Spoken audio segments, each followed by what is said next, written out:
का राजस्थान के। So beautiful, so thank beautiful. You. Bhojpuri industry में कई लोग कंपटीशन करते हैं, तो मनोज तिवारी जी या फिर पवन सिंह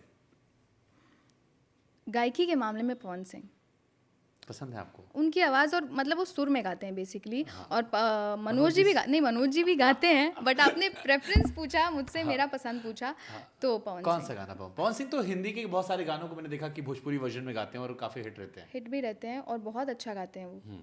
उनकी गायकी मुझे बहुत पसंद है। ये आपने अलग से मेंशन कर दिया इसलिए कि पवन सिंह की गायकी ही पसंद है मुझे। हाँ, गायकी बहुत हाँ। पसंद है।